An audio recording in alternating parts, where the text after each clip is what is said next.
আপনি কি জানেন যে প্রতিদিন আমরা যেসব খাবারগুলো খাই তার মধ্যে এমন কিছু উপাদান আছে যেগুলো আমাদের ক্যান্সারের ঝুঁকি বাড়াতে সাহায্য করে।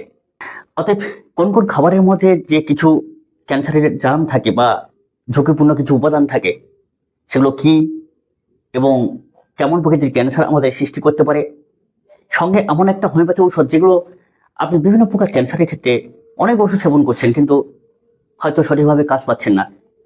একটা হোমিওপ্যাথি ঔষধ আপনাকে মুক্তি দিতে পারে। সেটা কোন হোমিওপ্যাথি ঔষধ, কত মাত্রায় সেবন করা উচিত, সমস্ত কিছু এই ভিডিওতে আলোচনা করব। আপনাদের হচ্ছে গ্রামীণ হোমি চ্যানেল, আর এই চ্যানেলের মাধ্যমে আমি আপনাদের বন্ধু নিত্যানন্দ পাল সমস্ত কিছু বিস্তারিত আলোচনা করার চেষ্টা করব। কারণ প্রত্যেকটা মানুষের জানা অত্যন্ত জরুরি যে আমাদের প্রতিদিন কোন কোন খাবারের মধ্যে ক্যান্সারের জার্ম থাকতে পারে, কোন কোন খাবারগুলো অতিমাত্রা বা অযুক্তিভাবে খেলে ক্যান্সার আক্রমণ হতে পারে। তবে ভিডিওটার প্রথমে একটা কথা আপনাদের পরিষ্কার করে দিই যে এই যে সব খাবারের মধ্যে যে ক্যান্সার থাকে তা নয়, কিন্তু সেই সব খাবারগুলো যদি অতিমাত্রায় অযুক্তিভাবে খাওয়া হয় সেখানে হয়তো ক্যান্সারের জার্ম ছড়াতে পারে। হয়তো আপনি দীর্ঘদিন খাচ্ছেন, অপর্যাপ্ত খাচ্ছেন, তবে কিন্তু ঝুঁকি বাড়তে পারে। আমাদের শরীরে প্রত্যেক দিন নানানভাবে কিন্তু নতুন কোষ তৈরি হয় এবং পুরনো কোষগুলো নষ্ট হয়। কিন্তু যখন কোষের নিয়ন্ত্রণ নষ্ট হয়ে যায়, মানে কি বলা যায় যে প্রতিরোধ ক্ষমতা হারিয়ে যায়, তখন কিন্তু আস্তে আস্তে ক্যান্সারের ঝুঁকি বাড়ে। সেটা কি কি কারণ? এই যে অযুক্তিভাবে খাদ্যাভ্যাস, এই যে বললাম, অযুক্তি জীবনযাপন, পরিবেশ, সবকিছুর উপর নির্ভর করে কিন্তু এই ক্যান্সারের প্রতি যে জামটা সক্রিয় হয়ে ওঠে। তাহলে অবশ্যই করে আমাদেরকে কিন্তু প্রতিরোধ ক্ষমতা গড়ে তুলতে হবে। তো প্রতিরোধ ক্ষমতা গড়ে তুলতে গেলে কিন্তু আমাদের অবশ্যই করে অ্যান্টিঅক্সিডেন্ট প্রয়োজন। এই অ্যান্টিঅক্সিডেন্ট আমাদের শরীরের মধ্যে সব থেকে বেশি প্রয়োজন ক্যান্সারকে প্রতিরোধ করার জন্য। তা কোন কোন খাবারের মধ্যে পাওয়া যায় সেটা কিন্তু অবশ্যই করে আমি শেষের দিকে বলছি, আর কোন হোমিওপ্যাথি ওষুধ ব্যবহার করবেন। তো আগে কোন কোন খাবার আমাদের যে শরীরের মধ্যে ক্ষতির কারণ হতে পারে সেগুলো সম্বন্ধে একটু জেনে নেওয়া যাক। ভিডিওটা একটু সময় দিয়ে দেখবেন। তাহলে চলুন বন্ধুরা, প্রথম যে খাবারের মধ্যে ক্যান্সার জার্ম ছড়াতে পারে সেটা হচ্ছে প্রসেস মিট, যেমন সসেজ, বেকন, সালামি ইত্যাদি। এই ধরনের খাবারে কি থাকে? প্রিজারভেটিভ বা নাইট্রেট এইসব থাকে, যা শরীরের মধ্যে গিয়ে কি ক্ষতিকর রাসায়নিক তৈরি করতে পারে। আর এইরকম দীর্ঘদিন যদি আমরা এইসব খাবারগুলো খেয়ে থাকি তাহলে ঝুঁকিপূর্ণ হতে পারে, ক্যান্সার জার্ম বাড়তে পারে। এটা হচ্ছে স্বাভাবিক। 2 নম্বর যেটা হচ্ছে অতিরিক্ত ভাজা পোড়া, তেলে ভাজা খাবার টাবারগুলো বারংবার যদি আমরা অতিরিক্ত তেলে ভাজা, পোড়া ভাজা খাওয়াই তাহলে সেগুলো কিন্তু একটা ক্ষতির কারণ হতে পারে।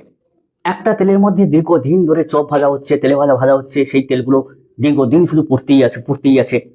দোকানদার তেল তো আর চেঞ্জ করছে না আপনাদের জন্য। তাহলে সেই সব খাবারগুলো খেয়ে আমাদের এক প্রকার জার্ম তৈরি হয়।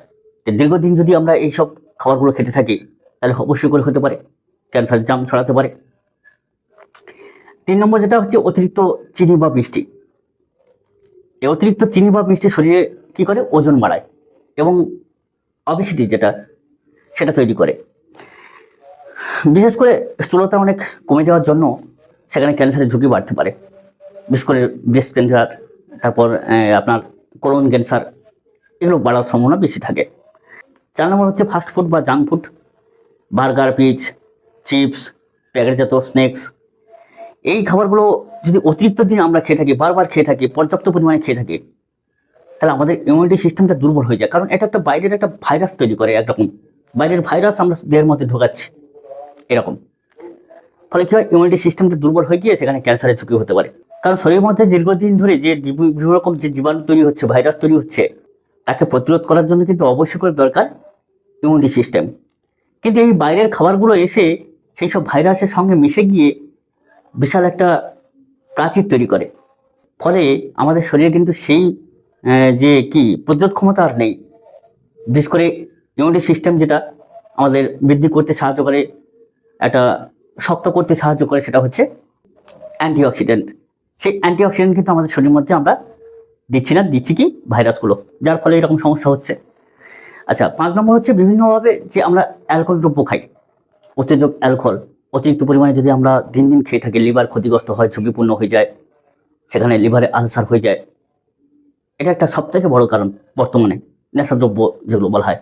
এছাড়া তো বিভিন্নভাবে ধূমপান টান তো রয়েছে। অতিরিক্ত দিন যদি ধূমপান মানে ধোঁয়া যদি আমরা খেতে থাকি, তম্বাকু, আর সেখান থেকে সেই ধোঁয়াটা শরীরের মধ্যে গিয়ে সেখানেও লাংসে ক্যান্সার সৃষ্টি করছে। এছাড়া তো বিভিন্ন প্রকার খাবার রয়েছে, প্যাকেটজাত খাবার, কৃত্রিম খাবার। তো এইসব খাবারগুলো আমাদের শরীরের মধ্যে কিন্তু আরও ক্ষতি করে। যেমন সফট ড্রিঙ্কসগুলো, তারপর যে প্রসেস যে জুস, সেগুলো আমরা বাজার থেকে কিনে খাই।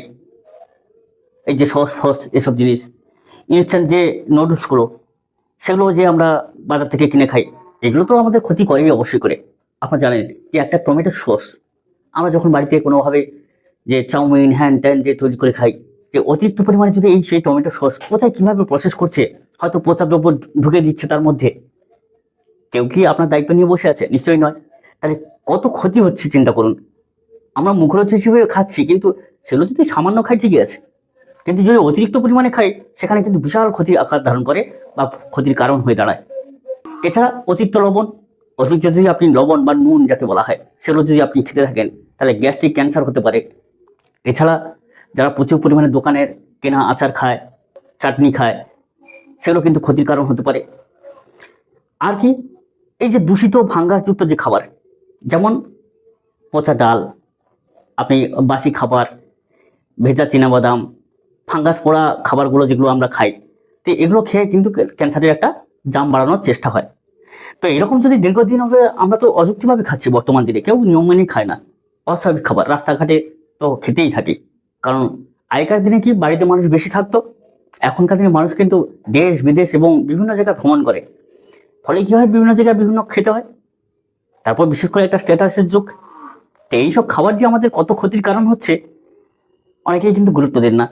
তাহলে আপনি কি খাবেন? তাহলে এগুলো কি খাওয়া বন্ধ করে দেবেন? তাহলে শুধু খারাপ খাবার কি এড়াবেন? না, শুধু এই খারাপ খাবার তো এড়ানোর সাথে সাথে আপনাকে ভালো খাবারও খেতে হবে, যেগুলো আমাদের অ্যান্টিঅক্সিডেন্ট প্রতিরোধ করার জন্য বৃদ্ধি করবে। যেমন তাজা শাকসবজি, ফলমূল, তারপর বিভিন্নভাবে শস্য, ছলা ভেজানো এগুলো, আচ্ছা পর্যাপ্ত পরিমাণে জল, এগুলো তো অবশ্যই খেতে হবে। কিন্তু বন্ধুরা, এই যে অ্যান্টিঅক্সিডেন্ট, আমাদের যে নিত্য যে আমরা খাবারগুলো খাই, বা আরও কিছু খাবার আছে যেগুলো নিত্য খাই কিন্তু অতটা বেশি পরিমাণে খাই না, তাহলে সেই ভালো খাবারগুলো যদি আমরা একটু বেশি পরিমাণে খাই, আমাদের শরীরের মধ্যে কিন্তু প্রতিরোধ ক্ষমতা জাগ্রত হবে বা বাড়বে, অ্যান্টিঅক্সিডেন্ট বৃদ্ধি পাবে। তাহলে সেই সব খাবারগুলো কী কী? ভিটামিন সি, যেমন ভিটামিন সি আমরা কোথায় পাই? কমলা লেবু, পাতি লেবু, তারপর বিভিন্ন রকম লেবু, আমলকি, পেয়ারা, আপেল, এইসবের মধ্যে কিন্তু ভিটামিন সি আমরা পাই। তাহলে এগুলো আমরা পর্যাপ্ত পরিমাণে খাওয়ার চেষ্টা করব। দ্বিতীয় যেটা হচ্ছে ভিটামিন এ। ভিটামিন এ কোথায় পাবো? লাল বা হলুদ সবজি, যেমন গাজর, কুমড়ো, টমেটো, তারপর বিট, হলুদ, যাই হোক পেঁপে, ঘি, মাখন, এইসব জাতীয় খাবার, মাছের একটু তেল, এর মধ্যে কিন্তু প্রচুর পরিমাণে ভিটামিন এ থাকে, যেগুলো আমাদের শরীরের প্রতিরোধ ক্ষমতা জাগ্রত করে। তারপরে ভিটামিন ই কোথায় পাবেন? যে সাধারণ যে উদ্ভিজ্জ তেল, দানা শস্য, বাদাম, তারপর এইসব খাবারগুলো যদি আমরা খাই, তার মধ্যে কিন্তু মার্জিন নামক এক প্রকার উপাদান পাওয়া যায়, যেটা আমাদের অ্যান্টিঅক্সিডেন্ট বৃদ্ধি করতে সাহায্য করে। তারপরে কি? ম্যাঙ্গানিজ। এই ম্যাঙ্গানিজ আমরা কোথায় পাবো? প্রথমত পাওয়া যায় বাদাম, দানা শস্য এবং ডালেও পাওয়া যায়। এছাড়া বিভিন্ন রকম সবজি আছে, বাঁধাকপি, ব্রকলি, এইসব যে সবজিগুলো আছে সেগুলোও খেতে পারেন। এবার আসি আরেকটা গুরুত্বপূর্ণ উপাদান, যেগুলো আমাদের রান্নাঘরে ব্যবহার করা হয়, নিত্য ব্যবহার করতে হয় বলতে গেলেই চলে, সেটা হচ্ছে রসুন। রসুনের মধ্যে অবস্থিত অ্যালাচিন নামক একটা উপাদান পাওয়া যায়, যেটা হচ্ছে ক্যান্সার প্রতিরোধ ক্ষমতার একটা সর্বশ্রেষ্ঠ উপাদান বলতে গেলেই চলে। রোজ যদি আমরা গরম ভাতে 2-1 কোয়া রসুন খাই, তাহলে দারুণভাবে কিন্তু আমরা উপকৃত হব। তারপরে হচ্ছে টমেটো। তো অনেকে বলেন যে টমেটো খেলে তাদের নাকি ক্যান্সার হয় না। টমেটো কী করে? বৃহদন্ত্র, মলাশয়, পাকস্থলী এবং যে প্রোস্টেট ক্যান্সার, সেই প্রকার ক্যান্সারকে রোধ করে। তাহলে প্রত্যেক দিন যদি আমরা একটা টমেটো বেশ সুন্দরভাবে একটু গরম জল ধুয়ে খাওয়ার চেষ্টা করি, তাহলে খুব ভালো হবে। শুধু রান্না করা খেলে হবে না, রান্না করলে তো আর সেই গুণগত মান থাকে না। তারপর মাছের তেল।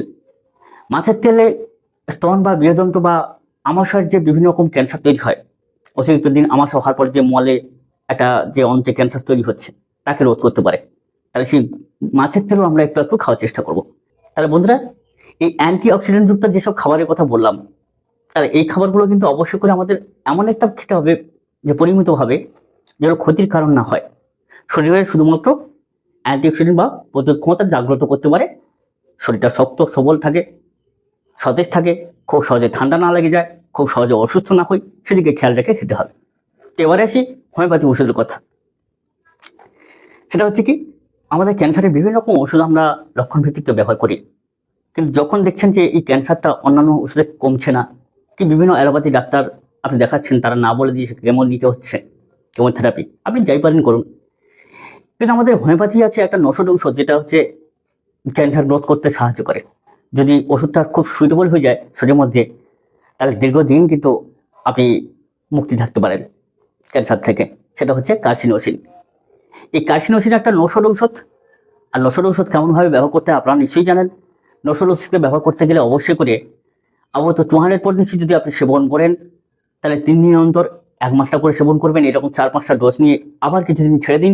আর যদি 1 পটেন্সি সেবন করেন, খুব গুরুতর হয়ে গেছে আপনার ক্যান্সারটা, তো সেখানে কি করবেন, 1 পটেন্সি হয়তো সপ্তাহে 1 দিন, 10 দিন অন্তর 1 দিন, এরকম 2-4 মাত্রা নেওয়ার পরে বন্ধ রাখুন, অপেক্ষা করুন।